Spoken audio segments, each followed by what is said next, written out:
Welcome to a special summer bonus episode of the Food Professor Podcast. I'm sure you will enjoy hearing these incredible interviews as much as we enjoy hosting the conversations. Stay tuned for Season 4 of the Food Professor Podcast, Canada's top food industry and Canadian-produced independent management podcast, when we return live on the mic Thursday, September 21st. On this episode, meet Richard Dillon, CEO of Agri-Food Technologies in Oxford, England. Richard joins me on the mic fresh off a visit to Toronto, the big Collision Tech Conference. We explore their approach to cultivated beef, the opportunities and challenges ahead, and how their best move might be outside England and the EU. Let's listen in now. Rich, welcome to the Food Professor Podcast. How are you doing this afternoon? I'm really well, thank you. I appreciate you having me on. Fantastic. Well, thanks for joining me. Now, where you were in Toronto, we'll get to that in a bit, but where am I finding you today? Yeah, I'm in Ivy Farm headquarters, which is in Oxford in the UK. We were spun out of Oxford University, so we like to keep close and keep our eyes on the talent over at the university. Very good, very good. Well, let's jump right in. Tell us and the listeners a little bit about yourself and your background and what you do for a living. Well, my personal background is not so entertaining, but the company that I'm CEO of is more interesting. So maybe we'll start there. So Ivy Farm, we're a sustainable high-tech food company. We make cultivated meat, Michael. So that's real meat. It's not the plant-based alternatives. We take stem cells from animals and we have technology that can identify from a really small sample of tissue, pure muscle and pure fat cells that have the propensity to grow outside an animal. And we can train those cells to grow in fermentation tanks. So it allows us to essentially grow just the bits of the animal we want to eat in a kind of ground meat format and create, tasty burgers and meatballs for people to eat without feeling the guilt of what comes with kind of industrial farming, especially all of the, planetary issues and the sustainability that goes with it. So it's pretty cutting edge, and I'm pretty excited about that. My background, Michael, is quite boring. I'm a one-trick pony.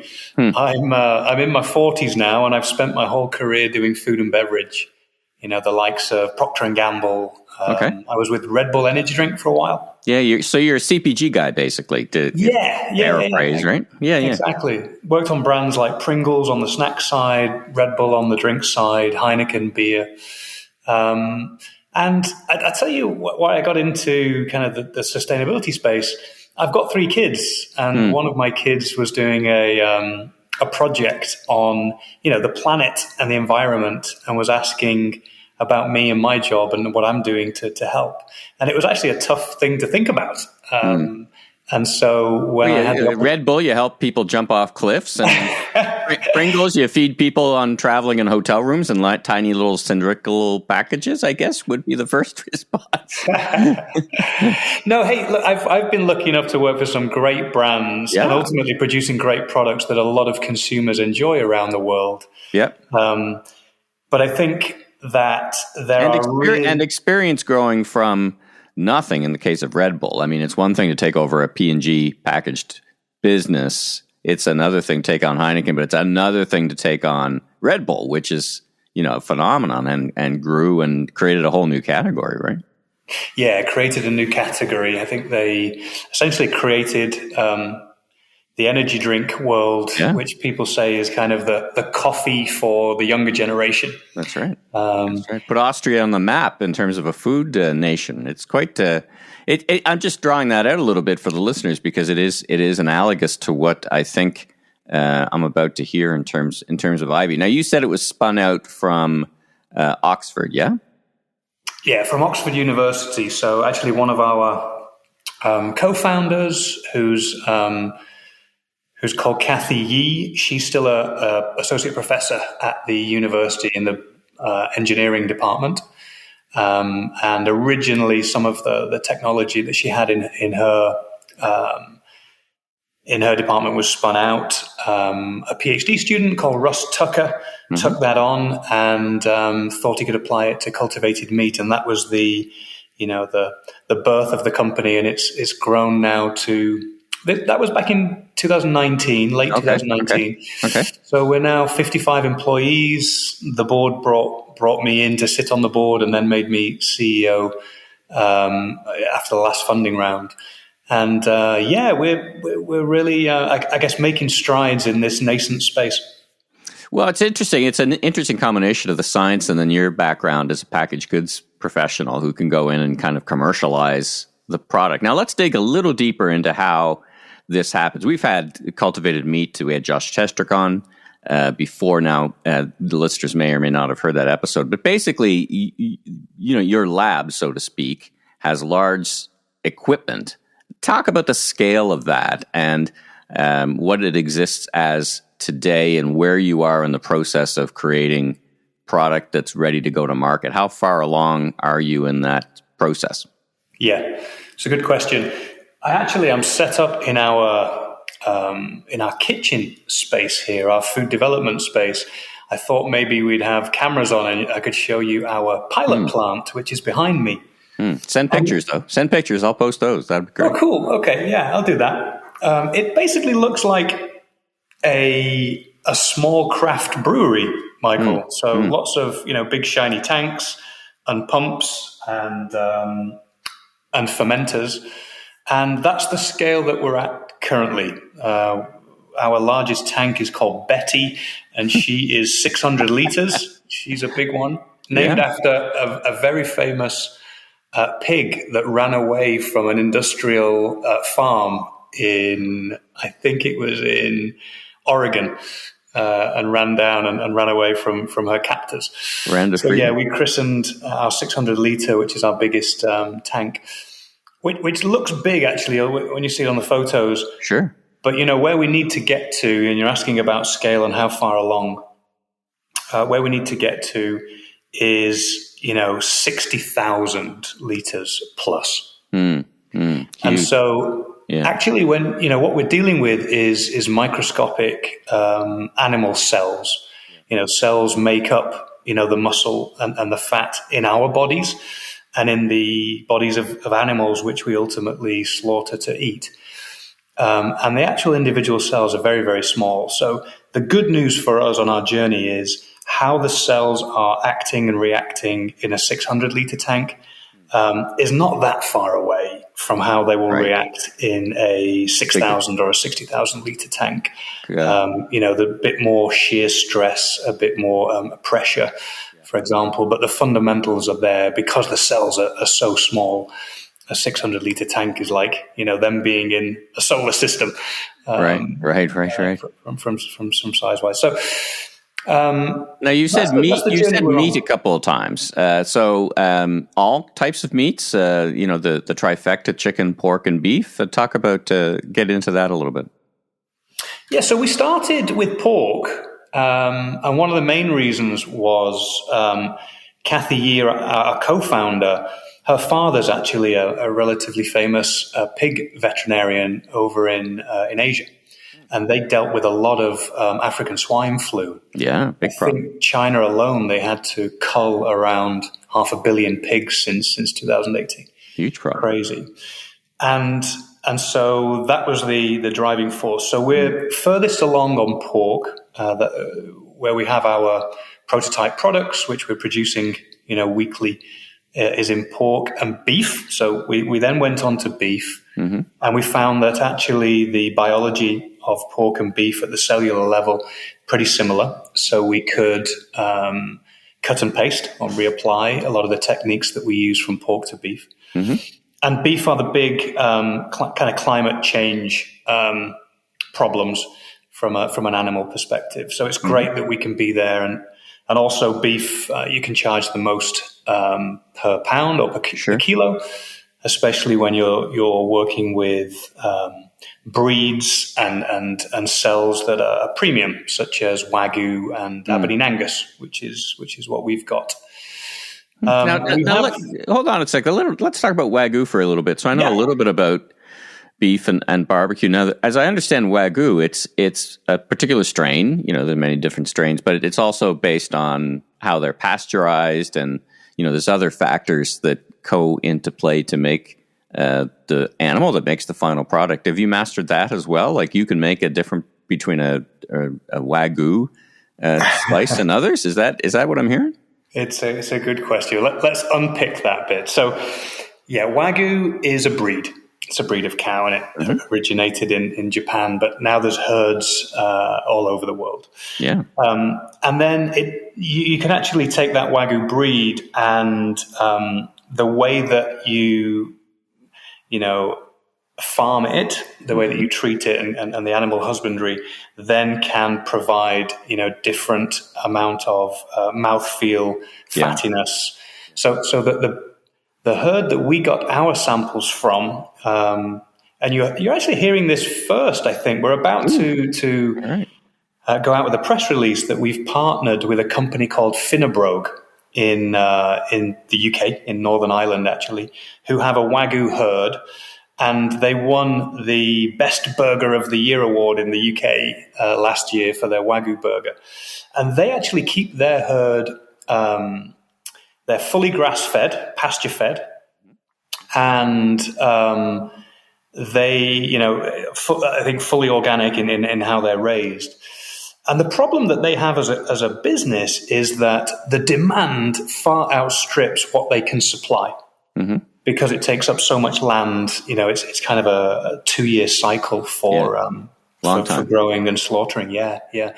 And so they were really keen to say, hey, can you work with our cells and actually help us to produce it a lot quicker and without that, with a lot lower sustainability footprint. And so that's what we're working with. And what we found is, depending on which cells we're taking, the fat profile is different. Interesting. And so the taste and the mouthfeel and the amount of saturated or unsaturated fats is slightly different per animal and per species. Super interesting. Now, last question, then I want to get on to you being here in Toronto at the Collision event. How long does it take? So if it's 2 years to take a cow or a Wagyu from start to finish, how long would it take in your process? Yeah, instead of 2 years, we're 2 weeks. Wow.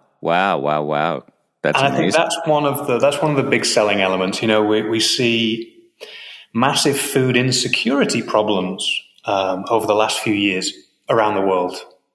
And I don't know if it's the same in Canada, but the UK is a net importer of meat.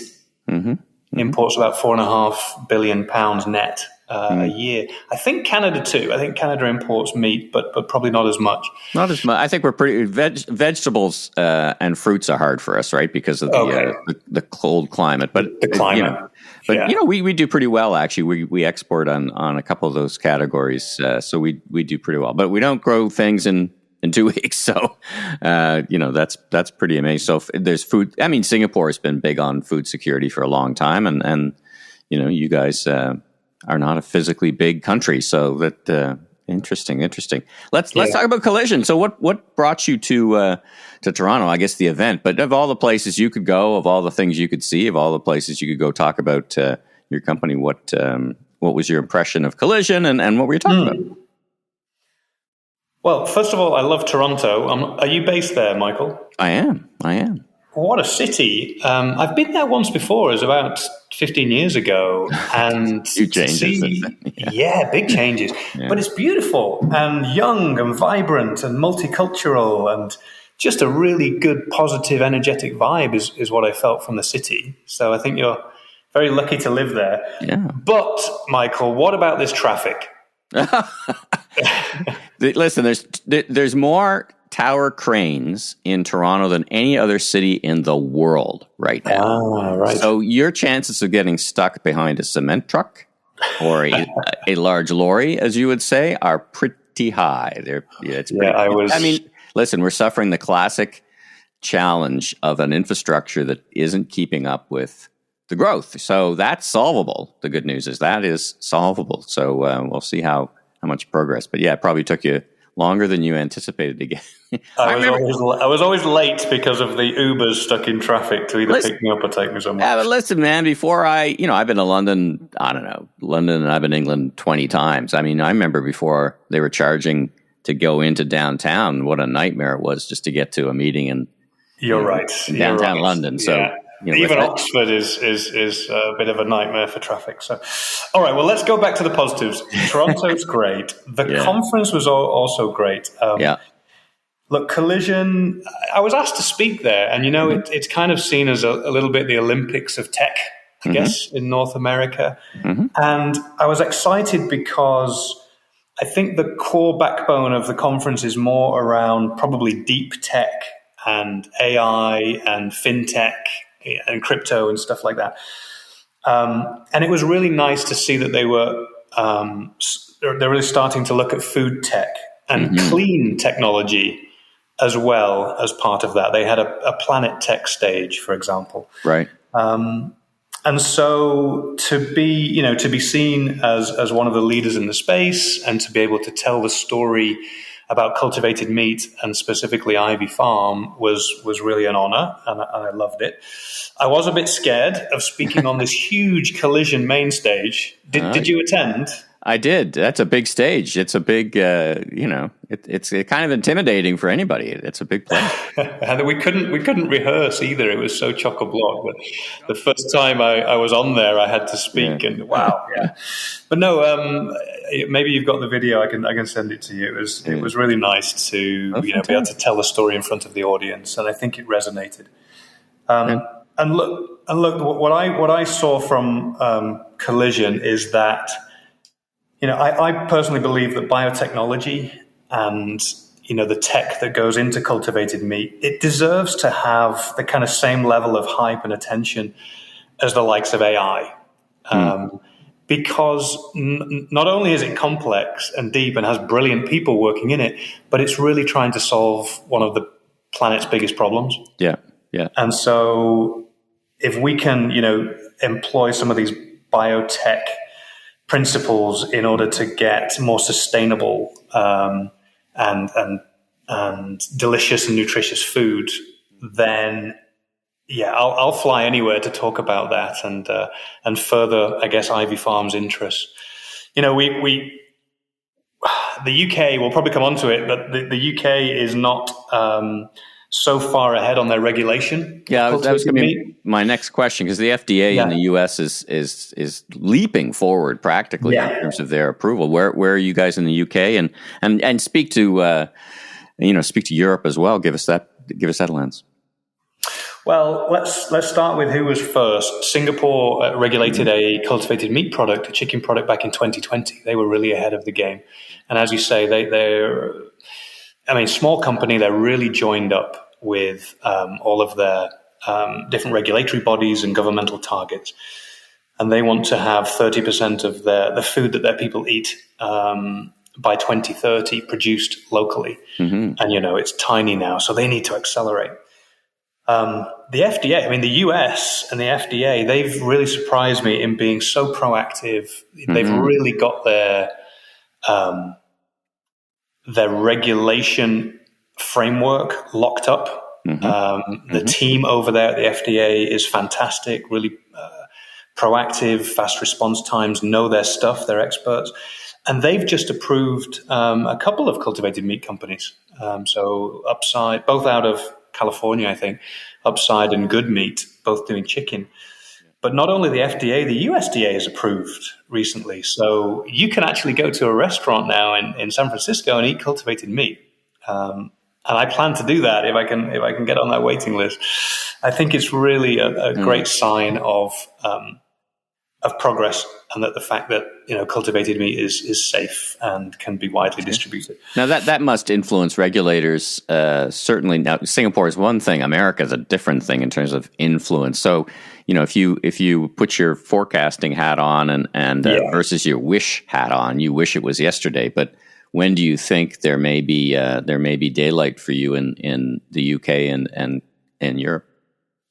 Yeah, so the UK comes under the FSA, Food Standards Agency, which was up until Brexit when the UK left Europe, there was actually one European department regulating novel foods, and they were and they still are quite conservative with novel foods.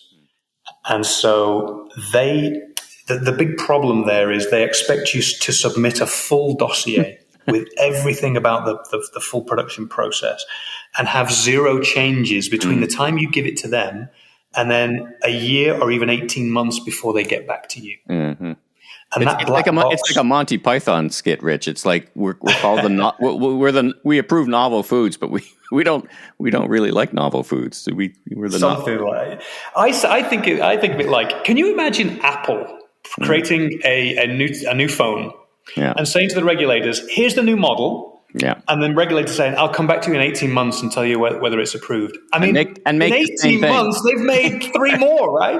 Yeah. Okay. And we're the same. We've got a great process. It works. We can produce. It's safe. But we are on the scale up journey and the cost down journey. And so small elements of our process need to change over time. And so the US have really got a nice approach to saying, hey, put in your dossier, and then as you make changes going forward, as long as they're still safe and we're happy with that process, then you can update as you go. And that's what we're looking for from the UK and Europe. So to answer your question, I'd like to think that 2024 is going to be the UK's year, but I can't put all my eggs in that basket, and so I was trying to raise the profile over in North America in case, we want to sell our first products in the US. Interesting. Now let's talk about the other side of approvals, consumer demand. Now you're going to be up against, when you start talking about making Wagyu beef in 2 weeks, and we're already seeing it happen in the US, there's lots of lobby groups and people who are very uninterested in having you do that. So they're already starting kind of to lobby governments to call your product by either pejorative names or to make sure it's not real. I mean, it was the first 3 words you said introducing your company. It's real meat. Large constituencies of people who have some big interest in seeing their live product thrive. Now, what's the plan here? Like, you call it cultivated meat. How do you think about it? Because you're not the scientist, you're the CPG marketer. And so you know lots about both taking on public perception, regulators, and importantly, lobby groups who may or may not support you. What's your plan? How are you thinking about that as you develop to approval? Well, let's take a step back. I think, first of all, the demand for meat, for nutritious and delicious meat products going forward is, it's expected to rise by between 50 and 70% by now and 2050. And so existing farmers out there, I think you can, relax. Like even if cultivated meat comes on in leaps and bounds, it's probably only going to take up the increased demand, not the existing demand. What's driving that? Because I know, if you and I were talking, let's say 3 years ago, we'd say plant-based. Not that you're in the plant-based business, but plant-based was going to take a big chunk out of the meat market. That was the last thing that was going to be the next meat. But it's kind of floundered a little bit. So what's driving the growth and consumption of meat, do you think, from your perspective? I mean, meat's been a success story since the 40s. It's just kept growing and growing, 10% year on year for many years. And I think it's simply because, especially as people in developing countries start to kind of get middle class and some disposable income, they want to feed their family with delicious and nutritious food. Right. Okay. And meat comes on and ticks that box. Now, here's a scenario which could happen. I think that quite a few subsidies have gone into the current farming methods around the world for animal agriculture. And if those subsidies start to go away, maybe the price of meat goes up. And then if the carbon footprint, a carbon tax is put onto some products, meat would probably be one of them, and then the price goes up further. So I think that could change the game a little bit. But still, with the majority of the world, a population of the world actually eating a lot less meat than the West does. In the US, I think 120 kilos a year per person. Big consumers, big consumers. But in China, it's 50. Yeah. And in India, it's 20, Yes. and a lot of them are not eating meat over there. So a lot of the developing world, just increasing their meat intake up to Western levels means that I see. the demand for meat is going to go up. And you think you'll win, when you put on that whiteboard with those matrices, you think you'll win on price or ethics, like the ethics of eating meat? How do you balance those two? Well, you asked about plant-based. I think the plant-based proposition on paper is good, right? If you can make plants taste like meat and be the same price, great. I think the issue that they've got currently is they're just not quite cutting the mustard, turning a beautiful pea or soy into something that tastes like meat and have that mouthfeel. It's just not quite happening. So real meat eaters are not switching fast enough. It will keep growing, but probably not as fast as what we all thought a few years ago, which then leaves, well, what's the alternative after that? And if cultivated meat can deliver, all of the taste, in our case, of ground meat, but without the guilt that goes with it, and with that food security angle, then I think that's where we'll win. Price-wise, it's going to take a while to get there. Sure, right. Just like, it was for, I don't know, electric vehicles. They're still on that. Yeah, it's a great. And last question for you, because that's a great analogy. Because the criticism about electric vehicles is the charging infrastructure, and I think one of the criticisms about your industry is the amount of science and tanks and physicalness that it's going to take to achieve scale. Is there enough capacity, you think? Or is it like electric cars, build it and they will come, and plants will start building the large cultivators that you need? How do you look at that? That's got to be a kind of a risk factor in your overall analysis and growth of the company, yeah? Yeah, you kind of hit the nail on the head there. From a CapEx perspective, in order for cultivated meat to work, you do need a lot of steel tanks. And currently in the world, there isn't enough capacity of bioreactors or fermenters, precision fermenters for a lot of industries that need that equipment. However, the amount of land that it takes to farm the crops to feed to the animals and then, keep those animals, we need a fraction. We need, around 15% of that in order to, under the same footprint, create a large production plant, around 10 to 12,000 tons of meat a year. But those facilities don't really exist out there. There are large things like, breweries. Sure. Heineken, take over a Heineken plant. Yeah, they make a lot of beverage in a small amount of space. Sure, exactly, and there is a lot of overlap on the expertise of fermentation, but actually the sterility needed and the techniques and the actual specific equipment is not quite right. So there are some facilities out there that are into fermentation of food products that could potentially be retrofitted, but I think the majority of the cultivated meat industry will come from building out new or building on top of existing infrastructure with new tanks. Right.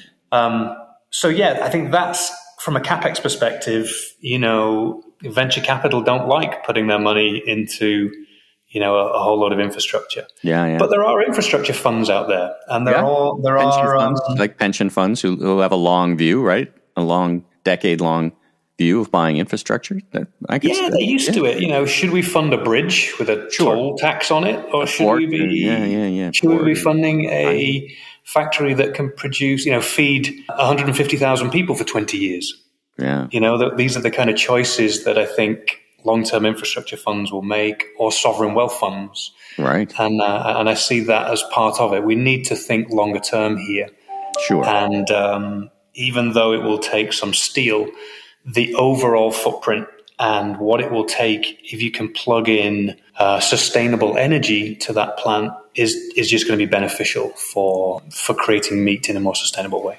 Well, it's all been super interesting. Thanks again for joining me on the mic. Really enjoyed the conversation. What's next, and how do we get in touch if listeners are fascinated, as I'm sure they are, by the conversation? Are you a LinkedIn person, and where do they go to learn more? And are you pursuing export? I guess that's a big wrapped up question in the last kind of minute we have, but tell us where to find you and what we can expect from you next. Okay, so where to find us? We are ivy.farm on the website, and you can find me, Richard Dillon, I think it is, on LinkedIn. And happy to field questions, and if people have skills to come join us and accelerate this journey, great. I think the three areas we're looking for in terms of partnerships, if there was a shout out here to help accelerate our journey, is we talked about these large fermentation facilities. We are looking for strategic partners that have the facilities and the expertise to help us move from this pilot stage, 600 litre, all the way through to 60,000 litre plus. And then the second part is, I think, infrastructure-wise, we need to feed our cells. They swim in a culture media. So basically some liquid filled with nutrients. Those nutrients we need a food-grade supply chain for. So we're obviously talking to different potential partners, but whoever can supply powdered, food grade starches and sugars and lipids and vitamins, that's another area that the whole industry just needs to rally behind and create that flow of goods. And then I think that the third one is the final product. At least at Ivy Farm, we're not trying to be all the way through to the consumer. We would stop our process at the harvest of the pure muscle, pure fat. And then I'm sure there's great companies out there that are experts in consumer insights, in creating final products for different countries around the world. And so we'd love to hear from you too. Well, shout out, and I'll be sure and put any of the links that you provide into the show notes. Rich, thanks so much for spending this kind of quality time with us and the listeners. It's a fascinating journey you're on, and we love to talk about food innovation and novel foods, I guess, as you would call them in the UK. So thanks so much for your time. Thanks for coming to Toronto. Next time, hopefully we can be in the same place at the same time. I'd love to meet you in person. And for any of the listeners, feel free to get in touch. So once again, Rich, thanks for joining me on the Food Professor podcast. Thanks, Michael. And we have a meatball with your name on it the next time you're in the UK. Fantastic. If you like what you heard, please follow us on Apple, Spotify, your favorite podcast platform, so you can catch up with all our great interviews, including celebrity chef, restaurateur, and entrepreneur, Chuck Hughes. I'm Sylvain Charlebois, the food professor, author of 8 books, and senior director of the Agri-Food Analytics Lab at Dalhousie University. And I'm Michael LeBlanc, consumer retail growth consultant, keynote speaker, and producer and host of a series of retail trade podcasts, including this one. You can learn more about me on LinkedIn. Have a safe summer, everyone. Bon été tout le monde.